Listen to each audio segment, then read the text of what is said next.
Hello again, welcome to another edition of Arts and Ideas. I'm Sue Swinand, and I am really happy to be out at the Fitchburg Art Museum today, which has become quite a cultural treasure in central Massachusetts. And it seems to be the happening place where everybody's going to see good contemporary art by regional artists. And that's primarily due to the vision and commitment of the relatively new director, Nick Capasso, but also to the very talented and creative curator, Mary Tinti, who is my guest today. And I'm really happy to be here with you, Mary. Oh, we're thrilled to have you. Thank you. And Mary has been doing an exceptional job in the short time she's been here. She's put on quite a few knockout shows, I would say. Thank you. And now, tell us a little bit about yourself. You got your PhD at Rutgers? Yes. So my PhD was in art history at Rutgers University. I graduated in 2008, and the focus of my studies there was really on contemporary art with an internal focus on public art and sculpture. And that fits perfectly into the mission here. It does. So it allows me to work with all sorts of fantastic contemporary artists throughout New England here at FAM. And we also have just wonderful hopes for our outreach in the community. And that extends to public art, and it extends, outside the museum walls, but also what we're able to do with all of our visitors who come here to FAM. Mary's been a dynamo all throughout New England, and I was just interested to learn that you were involved with the water fires. What did you do there? Yeah, right after graduate school, I moved to Providence, and I was the deputy artistic director of Water Fire Providence. So I was helping this fantastic nonprofit organization bring joy and light and life to the city through this amazing installation of fires along the river that happens every summer. And all the artists and performance artists along the street. What a fabulous way to bring contemporary art to a huge audience. It's really spectacular, and it's an event everyone should experience at least once. And you came from DeCordova before you were here, is that right? I did. So after Waterfire, I moved to Boston, and I worked for a year as the Public Art Fellow at the New England Foundation for the Arts, which was really fun because it introduced me to a wide range of artists. Great networking opportunities. I got to know the public art scene here in Massachusetts. And then from there, I moved on to a curatorial fellowship at DeCordova, which then led me here. So she was well primed for her mission. So today you're going to be telling us about a wonderful show, which is? Oh, it's called Nature Tech. We're so excited to have this exhibition here at FAM. It opened on March 8th, and it runs through June 7th. And it is a show dedicated to 3 different artists. We've taken our expansive spaces here at the museum that are reserved for contemporary New England art, and we picked 3 separate artists: Cristi Rinklin, whose gallery we're standing in now, Michelle Samour, and Nathalie Miebach. And all 3 of these artists, in different ways, deal with ideas of nature and technology. They, through either painting or sculpture or mixed media tinsel painting forms, are bringing the outdoors in. They're making commentaries in abstract vocabularies on the landscape, our weather patterns, natural specimen in our environment, and presenting them here in this really stunning, I think, colorful, warm spring exhibition. It's very inviting and engaging in so many different levels. Oh, I'm glad. The initial visual excitement and entertainment fun of the show is there, but you also discover little by little all these other layers of content and significance. Absolutely. So that's great. So this is the gallery devoted to Cristi Rinklin's paintings. Yes, so this gallery represents about 10 years of Cristi's work. We're so thrilled to be able to have so much of it on view. It really represents a kind of nice survey of some of the themes that she's been working through over the past several years. And Cristi really focuses on the idea of landscape, the idea of an idealized and even mediated landscape. So much of the way that we see landscape throughout the history of art relies upon a particular perspective on the part of the artist. And today, we're looking at landscape. Yes, we're out experiencing the landscape, but when we are, we're often also taking a cell phone photo of it, looking at our landscape through a screen. There are all these different lenses, if you will, that sort of get in the way between us and nature. And these paintings are a way for Cristi to sort of explore and exploit that artificiality. One of the things for artificiality, that was the thing that really struck me in Cristi's talk, because she highlighted the fact that she was really interested in the artificiality of our experience of nature. Because we're all looking at it through other filters. And so we know nature through our TV set or through our cell phone. That's it, or through a series of images that are on our computer screens and Google Images. So all the virtual reality is what she's getting at here, even to looking at the idea of sort of sci-fi reality. Or what I thought about when I looked at her earlier works was Tiepolo. But Tiepolo kind of in concert with Dante's Inferno. Absolutely. It was the heaven and hell. That's absolutely it, because there's a series of, part of these earlier works that are in this gallery were Cristi's exploration of cloud-like forms, which of course, are prevalent in all sorts of Renaissance paintings, altars with saints, beautiful frescoed ceilings. Right. And so you have these moments of sort of heavenly, exquisite experiences. And somewhat more naturalistic than the later works, which you can see the cloud forms and shapes, but they've become flattened or... So the more recent work is treated by Cristi as though it were more of the memory of a landscape. So her practice here becomes important because she takes all sorts of different visual influences from paintings and photographs of the landscape that she just sort of culls together. She manipulates those on her computer screen, sort of pulling in close on details, pushing out the perspective, changing the way a cloud or a river or a tree might look, abstracting it, using synthetic colors of Photoshop as a tool, and sort of really just playing with our perception of the landscape so that it's almost unrecognizable. It's sort of like a trace or a memory or maybe even a premonition of what's to come. Or a little capsule. They're all so fragmented. Yes. And so the recent work, which is also present in this show from 2014, 2015, really has a different sort of muted palette to it. You see many more trees in the work, and it's sort of this result of, what's happening to our environment and how might our memory of it change or influence what we all recall as a culture.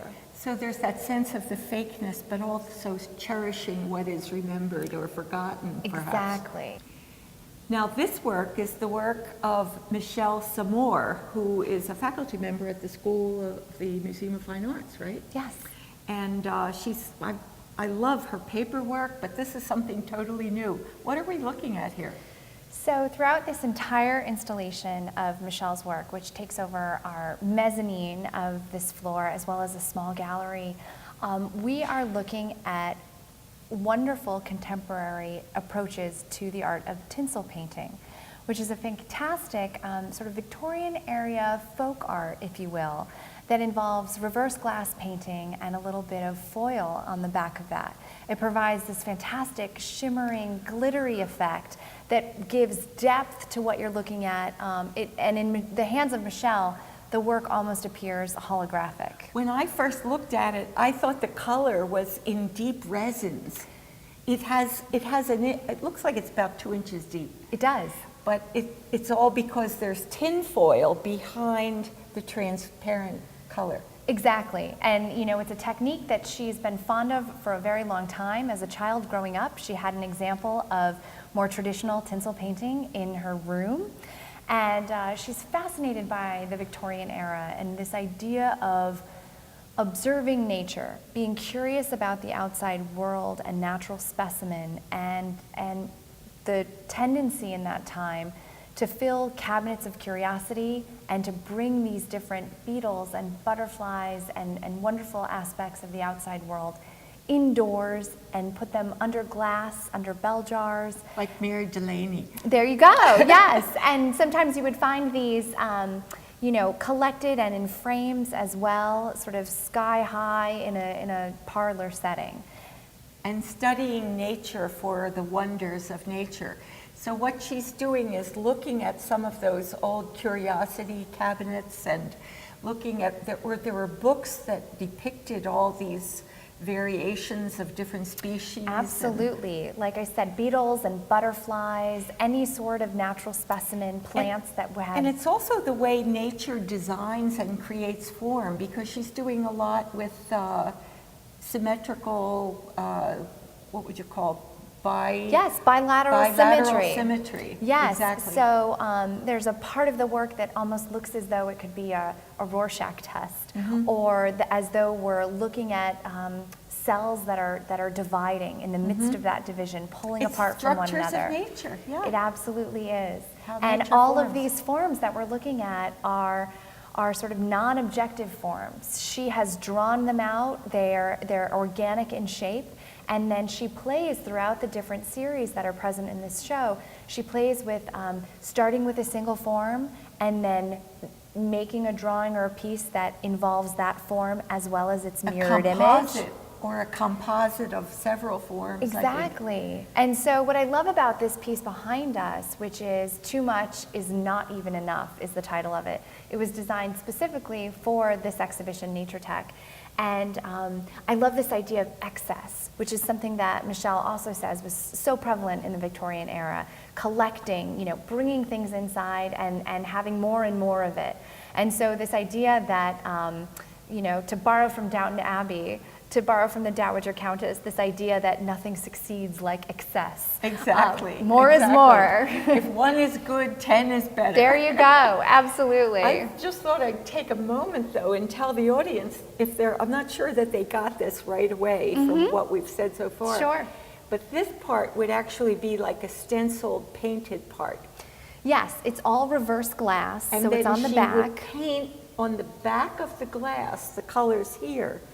And then behind that would be this crunched up tinfoil, so that the light reflects through the color, bounces off the broken texture of the foil, and you get this fabulous radiance. And I'm so glad you mentioned the light and the radiance, because what this does in present day is connect directly to the way that we are collecting images on all of our tablets and screens. You know, we're pulling together albums, and those things are backlit, and that we are experiencing nature. It's the same idea as Cristi Rinklin. We know nature through our cell phones. Absolutely. And she's researching these on computers, and that's the way we know them. And we're seeing them, whereas you were saying about the reflected light, I know they were talking about the candles flickering. Yes, so there's a wonderful installation within Michelle's section of the show, which is in a small gallery, and there are 2 chairs in that space, as well as a small round table and 2 sort of freestanding, almost mirror-like forms that are filled with these same drawings of Michelle's. And the mood lighting in that room is so very special, because it tries to hint at what it might be like at sort of twilight, where the sun is just leaving and we have that beautiful magic light of evening coming our way. You can imagine people sort of sitting in that space, reading a book or by the fire, or just that little glow that happens. Sure, and sort of like the mosaics or the icons with the gold backgrounds, because it's all that iridescence and color, and it must have been marvelous. I love the little room with the Victorian chairs and fire screen. And here we have some of the sculpture of Nathalie Miebach. This exhibit just blows me away. It's like a tornado. I feel like I'm going to be sucked up and pulled out to sea. So tell us what this is all about. Well, that was the perfect way to introduce this gallery. Our third and final artist in Nature Tech is Nathalie Miebach, and every single thing that you see in this gallery is sculpted from data. Everything is pulled from weather events, storms, blizzards, tornadoes, different tidal currents. All of that data is called together by Nathalie. Either she's collected it herself, or she has relied on buoys and different weather stations and their information, and she takes all of that information, charts it out, and uses it as a framework to create these extraordinary Legoland-like structures. They're systems. They're really visual systems that describe these events in nature. Yes, each of the sculptures that you see here in this large wall installation that's sprawling behind us corresponds to a very specific moment in time, a specific storm, blizzard, or hurricane, or a specific sort of ecosystem of changing waters, for example, which is the title of this piece behind us, in the Gulf of Maine. One thing she pointed out, which the audience might be able to catch just at a distance, is the dragons that are blue being the southern Gulf current, and the orange being the hot southern Gulf current, and the blue dragon being the northern colder current. Exactly. So you can follow those currents through the installation, and all of the numerical information is dictating color, everything. Absolutely. Nathalie starts with the data. So she takes a particular storm, or she takes, for example, a particular weather station, and culls together the data from a moment in time. It could be a year, it could be a month, whatever parameters she's putting on this. And again, that's how technology and science is seeing nature. Exactly. Which is what your show is all about. Exactly. So the idea is that when you come to Nathalie Miebach's gallery, all of these sculptures can be read from an artistic standpoint, but they can also be interpreted by scientists. Scientists can go back into these systems, and if they can start to untangle Nathalie's wonderful web of color and rope and reed, they can untangle the history of a storm or the history of a particular coastal system. Because all of the colors mean something, and the little depths of the currents and temperatures are all itemized on each. Absolutely, and as the artist says, weather is fascinating, and it affects us in so many different ways, as do we affect our climate. And it's something, unless it's snowing or there is a tornado that we're seeing or raining, weather is something that coexists with us and we don't necessarily see it. It's ephemeral. We don't necessarily feel how hot the sun is getting until it's too hot. Yeah. And this is a way to sort of expand upon that wonder that is weather in our midst and sort of demystify it and bring it into reality. One thing that I thought was fabulous when she's now working on some pieces which involve music, where she's taking these scientific measurements and numeral indicators and charting them on musical scores, because she said these are representations of scientific systems, but she was interested in the emotional aspect of weather and cosmic energy. It's so fascinating, the levels at which we can explore this. The musicians would be able to shed light on that, because they could play the same intervals, but with emotion. That's it. Yeah. All of the data that she collects, she charts out. She assigns value to it on the x-axis and the y-axis. And those graphs that are her blueprints, really, are ultimately what she thinks about when trying to figure out what form these sculptures and objects should take. So everything that you see is dictated by the data. She's not, so the form is a result of her sort of creatively thinking about how she can make all of this work. And another way to read those charts, if she weren't to translate them into sculpture, you could also read those charts musically, because they do sort of correspond to a musical score.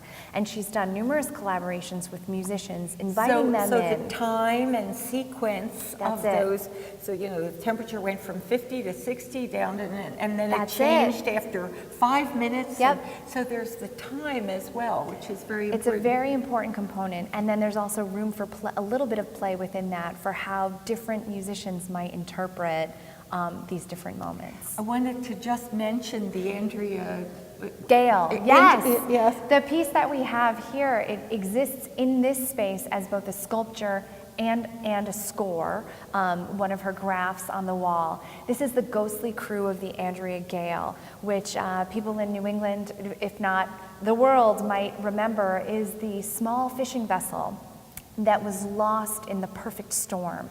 And so this is Natalie's homage. Are these three different systems we're looking at? These are, yes, they're actually the data collected from 3 different weather stations that were located in places that would pick up the different storms. And so you can sort of trace how those storms come together by looking at the overlapping colors and numerical information and all sorts of other data in each of these 3 masts. And the currents coming and around the currents and the circling wind. and the winds on the wheels circling. Absolutely. And this piece goes with a wonderful score that Natalie has provided on the wall behind it. Embedded within is an old sea or fishing chanty. Oh, yeah. Yeah, that sort of, and in the score, Natalie provides not only the visual data, the color relationships of how temperature and tide and wind shifted over those days, but also she provides her own sort of authored descriptions of each of those 3 acts.